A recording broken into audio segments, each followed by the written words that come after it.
તો નાથદ્વારાથી આવ્યા પછી પહેલી વાર અમે પાછું ઘરનું જમવાનું બધાય હારે મળીને.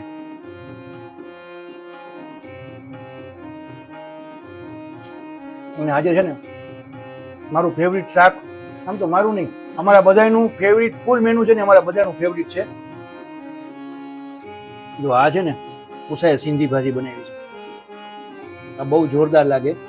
ઈ છે, રસ છે, લીલી ચટણી, રોટલી અને પોળે છે. આજે અમે પોળે બનાવ્યા હતા. અને આ આવી ગઈ મારી છાશ. આજે મેં આ સિંધી ભાજી બનાવી ને એમાં મેં રીંગણા નથી નાખ્યા, બટેટા, પાલક, મગની દાળ અને કાંદા લસણ આટલું નાખ્યું છે, કેમ કે અમારા બેનને રીંગણા ખાવાની ના પાડી છે ગીતને, એટલે મેં ન નાખ્યા. ખરેખર જોરદાર થઈ. જો તમે લોકો ઘરે રસ કરો ને એકવાર સિંધી ભાજી ટ્રાય કરજો.